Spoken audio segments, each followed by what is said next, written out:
جماعت اسلامی کے بانی سید ابوالعلا مودودی کی 36ویں برسی آج منائی جا رہی ہے۔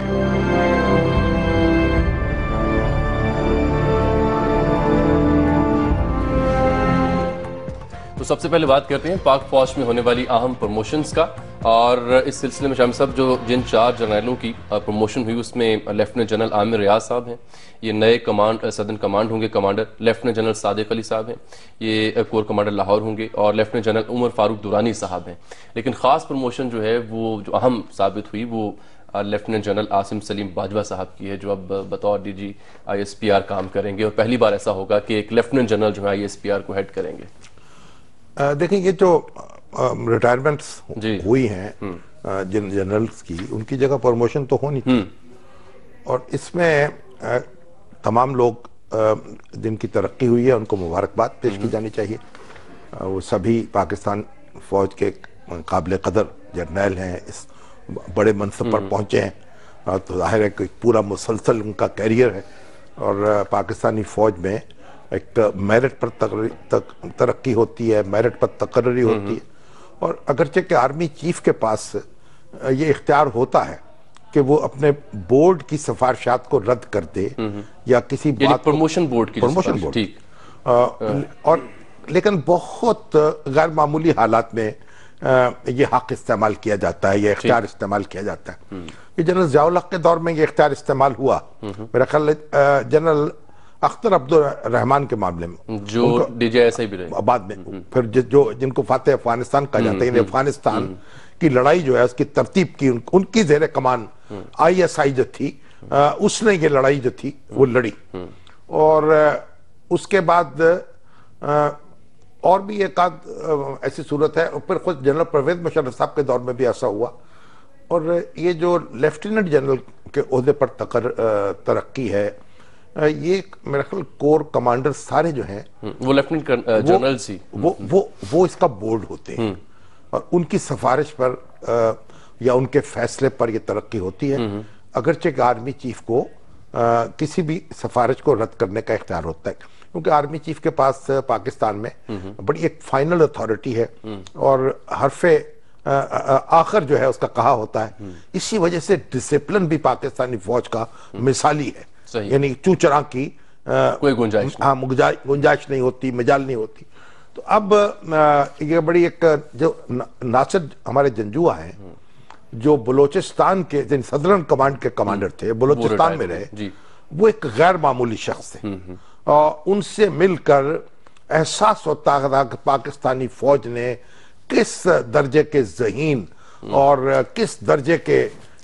دور اندیش اور ویژنری جرنیل پیدا کیے ہیں،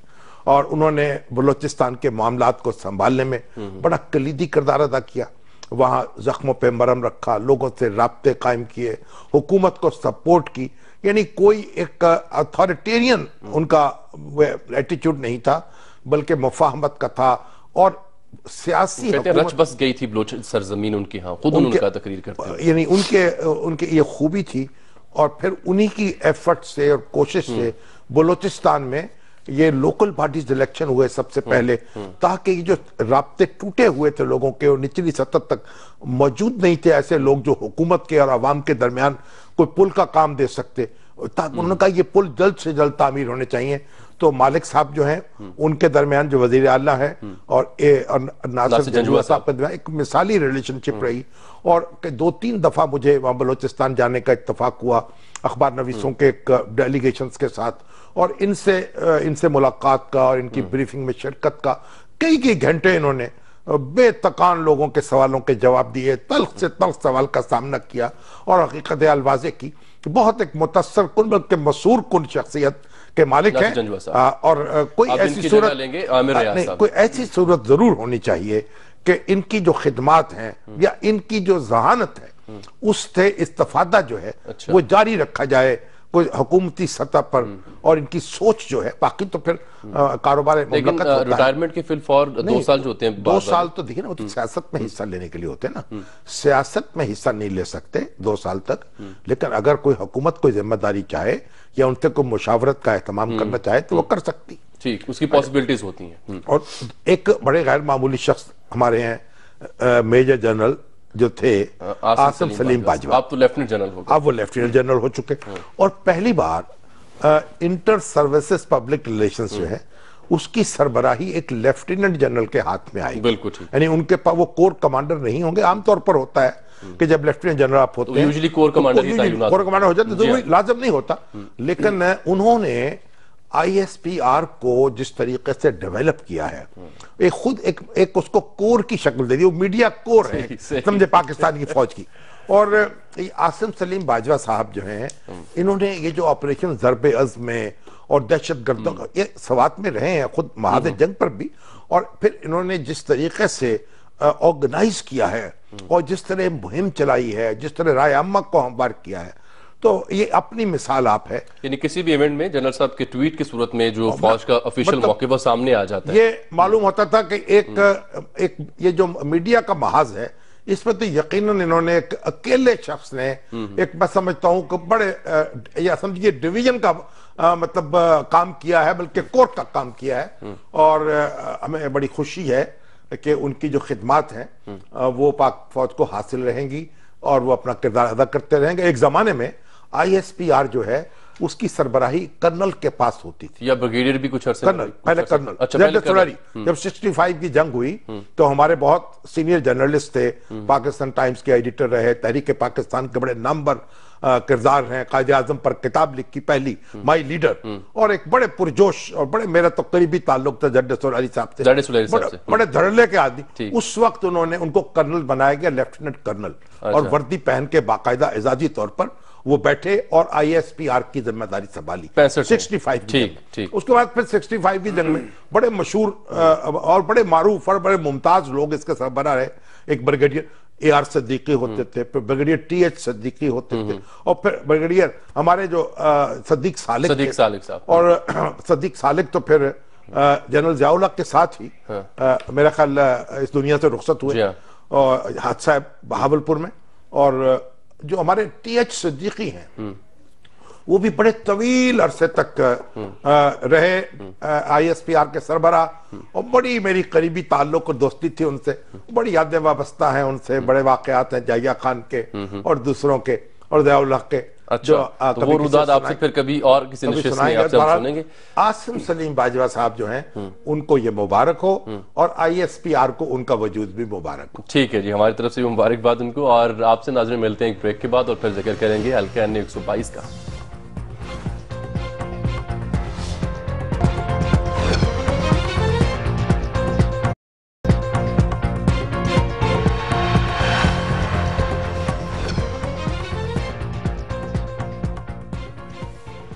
ویلکم بیک ناظرین، اب بات کرتے ہیں حلقہ این 122 کا ذکر ہم کریں گے، اور اس حلقے میں اہم بات یہ ہے کہ آج عبدالعلیم خان صاحب نے جو امیدوار ہیں انہوں نے ریٹرن ایک درخواست دے دی ہے جس میں یہ مطالبہ کیا گیا ہے کہ پولنگ کے دن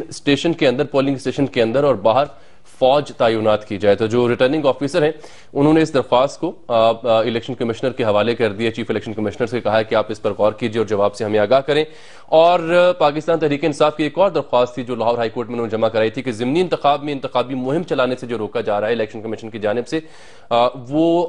خلاف ورزی ہے آئین کی، اس پر ہمیں اجازت دی جائے۔ تو وہ درخواست بھی سماعت کے لیے منظور کر لی گئی ہے۔ اور تیسرا اہم ایشو یہ کہ الیکشن کمیشن آف پاکستان نے نوٹس لیا ہے وزیر اعظم کے کسان پیکج کا بھی۔ پہلی بات تو یہ ہے کہ ابھی ممتاز اقبال ملک صاحب کا میسج آیا ہے، کیا کہہ رہے ہیں کہ ناصر جنجوعہ صاحب شاید نسٹ کے ریکٹر مقرر ہوں گے۔ ٹھیک، تو یہ بڑی اچھی بات ہے کہ وہاں مقرر ہو جائیں، کیونکہ وہ یونیورسٹی جو ہے اسی درجے کے شخص جو ہے اس کی سربراہی ویسے تو بلوچستان تقاضا کرتی حکومت میں جو وفاقی نمائندگی نہیں وہ کچھ کی ضرورت نہیں، جو ان کو اپنا کام کرنا چاہیے۔ ٹھیک ہے، سیاست میں انہوں نے کیا کرنا ہے، اگر وہاں نسٹ میں آتے ہیں بہت اچھی بات ہے۔ بہرحال اس سلسلے میں محمد اشفاق لاہور سے کیا نہیں جی میں نے یہ گزارش کی ہے کہ ایک تو فوج کی تعیناتی کا مطالبہ کیا ہے پاکستان تحریک انصاف نے، پولنگ اسٹیشن کے اندر اور باہر فوج ہو۔ یہ عمران خان صاحب جو ہیں جو بھی مطالبہ کر رہے ہیں نا، الیکشن کو شفاف بنانے کے لیے اور صاف بنانے کے لیے وہ آنکھیں بند کر کے قبول کر لینا چاہیے۔ ٹھیک ہے، الیکشن کمیشن کو بھی اور خود مسلم لیگ نون کو بھی۔ یہ فوج اندر تعینات کریں، باہر تعینات کریں، جو مطالبات، یہ ان کی بالکل اچھی طرح تسلی کرا دی جائے. ٹھیک، اور یہ حق بھی ہے ان کا مطالبہ حق ہو یا نہ ہو، مطالبہ کرنے کا تو حق ہے، بالکل مطالبہ کرنے کی ذکر لیکن مطالبہ آپ کنپٹی لے کر کنپٹی پر پستول رکھ کر منوانے کی بات نہیں کر سکتے. بہرحال جو وہ کہہ رہے ہیں ان پر سنجیدگی سے غور ہونا چاہیے. ایک ٹھیک ہے. دوسری بات یہ کہ جہاں تک ضابطہ اخلاق کے سلسلے میں ان کی رائے کا تعلق ہے، یہ ان کا موقف ادھورا ہے. وہ ایسا اب نقطہ نظر پیش کر رہے ہیں اور علیم خان صاحب درخواست لے کے گئے ہیں جیسے یہ پابندی صرف پی ٹی آئی پر ہے. یہ پابندی بورڈ ہے، دونوں تمام سیاسی جماعتوں پر ہے. ان کے رہنما نہیں آ سکتے، اور کیونکہ مسلم لیگ نون کے جو لیڈر ہیں وہ وزیر اعظم بھی ہیں، وزیر اعلیٰ بھی ہیں. اب اگر ان کو اجازت دے دی جائے تو پھر اس کا یہ بھی نقصان ہوگا، کہیں گے پھر حکومت انوالو ہو گئی ہے. اس کے باوجود اب کوئی راستہ اس کا نکالنا چاہیے، کیونکہ اگر کسی جماعتی بنیاد پر انتخابات ہو رہے ہیں اور کسی جماعت کا سربراہ جو ہے جو حکومتی عہدیدار بھی نہیں ہے، اس کو انتخابی مہم میں حصہ لینے سے نہ روکا جائے. مگر الیکشن کمیشن ضابطہ اخلاق جاری کر چکا ہے، اور پہلے دو حلقوں کے حوالے سے سپریم کورٹ بھی اس کے اوپر مہر تصدیق کر چکی. اور پھر ہری پور میں جب الیکشن ہو رہا تھا تو ریحام خان صاحبہ گئی تھی اور خان صاحب نہیں گئے تھے، اور انہوں نے اس وقت اس ضابطہ اخلاق کے خلاف کوئی شور نہیں مچایا تھا. اب ان کو اعتماد تھا کہ ریحام خان ان کا خلا پورا کر دیں گے. اب انہوں نے دیکھا کہ ایسا نہیں ہوا. بہرحال جو بھی صورت ہے، الیکشن کمیشن کو کسی غصے میں آئے بغیر اور رد عمل کا مظاہرہ کیے بغیر اور عمران خان صاحب کی بات پر ٹھنڈے دل سے غور کرنا چاہیے، اور جہاں جہاں اکاموڈیٹ ان کو کیا جا سکے کر لینا چاہیے. بالکل ٹھیک ہے. تو لاہور ہائی کورٹ میں یہ درخواست تھی، تو محمد اشفاق نے آج اس کی ہیئرنگ بھی سنی، ان سے مختصر جان لیتے ہیں. اشفاق، لاہور ہائی کورٹ نے درخواست سماعت کے لیے منظور کر لی ہے، کیا احکامات جاری کیے؟ مزید نوٹس جاری کیا ہوگا، نوٹس جاری کیا ہوگا آج تو. جی بالکل، جسٹس عائشہ ملک نے کل کے لیے الیکشن کمیشن اور وفاقی حکومت کو نوٹس جاری کر دیا ہے، اور ساتھ ہی ساتھ ان سے تحریری وضاحت بھی طلب کر لی ہے. عدالت کے روبرو پی پی 147 سے پی ٹی آئی کے امیدوار شعیب صدیقی کے وکیل نے عدالت کو یہ بتایا تھا کہ انتخابی مہم چلانے کے اوپر جو الیکشن کمیشن نے پابندی عائد کی ہے یہ غیر قانونی اور غیر آئینی. چلیے ٹھیک ہے، عبدالعلیم خان نہیں تھے، درخواست گزار شعیب صدیقی صاحب ہیں. ان کے وکیل غیر آئینی غیر قانونی، یہ تو وکیلوں کے الفاظ ہیں، وہ ہر جگہ استعمال کر دیتے ہیں. بھئی جب کوئی ضابطہ اخلاق سب کے لیے نافذ ہوگا تو آپ کوئی اس کو یہ تو نہیں کہہ سکتے کہ تعصب کی بنیاد پر کیا گیا ہے. بہرحال اس کے باوجود اب جائزہ لے لے ہائی کورٹ، اثر نو جائزہ لے لے. پہلے تو سپریم کورٹ نے رد کر دی تھی درخواست، اور اگر کوئی راستہ نکلتا ہو تو نکال دیا جائے. ٹھیک، اب ذکر کرتے ہیں الیکشن کمیشن آف پاکستان کا بھی. اب انہوں نے آج جو سیکرٹری الیکشن کمیشن کے، انہوں نے چیف الیکشن کمیشن کے حوالے سے تفصیلات سے آگاہ کیا میڈیا کو. حالانکہ جو ہمارے اصل نمائندے جو الیکشن کمیشن کو کور کرتے رہے وہ ماشاءاللہ حج کی سعادت حاصل کرنے پہنچے مکہ مکرمہ. تو اس درخواست کی وجہ سے اکثر چلے گئے وہ یہ تو ان کے نصیب جاگے، منظوری ہو گئی. تو وہ کسان پیکج پر انہوں نے کچھ نوٹسز جاری کیے ہیں. نہیں، سو موٹو نوٹس ہے یا کسی نے درخواست دی تھی؟ نہیں، درخواست نہیں تھی، خود سے الیکشن کمیشن خود سے نوٹس لیا ہے. اب انہوں نے ادارے وجو کا نوٹس جاری کیا ہوگا. یہ سیکرٹری فوڈ اینڈ سیکیورٹی اور سیکرٹری انفارمیشن کو نوٹس جاری کیا کہ آپ آئیے جناب جواب طلب کرنا چاہیے. اور الیکشن کمیشن کو صرف جواب نہیں طلب کرنا چاہیے، پورے تحکم سے، میں تو بار بار عرض کر رہا ہوں، ایک تھوڑا سا تھانے داری بھی کرنی چاہیے. یہ جو ایک ڈھیلا ڈھالا سا انداز ہے نا، ایک ججوں کا سا انداز ہوتا ہے نا، آپ نے بس فیصلہ کر دیا، سنا دیا. ذرا تھانے دار بنیے اور اپنا روپ قائم کیجئے، اور اپنے حکم احکامات جو ہیں ان کی پیروی کروائیے. ٹھیک ہے. سیاحی کے حوالے سے بھی کچھ انہوں نے آج ہدایات جاری کی، اور پھر بلدیاتی انتخاب میں ووٹر لسٹیں کیسی ہوں گی اس حوالے سے بھی الیکشن کمیشن کا بیانات سامنے. ہارون صدیقی موجود ہیں، ان سے مختصر جان. ہارون، ان دو نکات پہ الیکشن کمیشن نے کیا کہا ہے؟ سیاحی اور دیگر معاملہ جو ووٹر لسٹ ہوگی بلدیاتی. سیاحی یا سیاحی؟ سیاحی سیاحی نہیں، سیاحی. سیاحی ہوگی لکھنے والی. سیاح جو ہے سیاحی، میں سیاحی کا ذکر کر رہا ہوں، لکھنے والے جو ان کے. آپ ذرا سیاحی سے استفادہ کریں. ٹھیک ہے جی ہارون، بتائیے گا. جن کے لباس پر سر روح سیاحی لکھی گئی. لیکن سب سے پہلی بات جو ہے سیاحی لکھی گئی. ہاں جی، سیاحی، سیاحی نہیں، سیاحی. صحیح.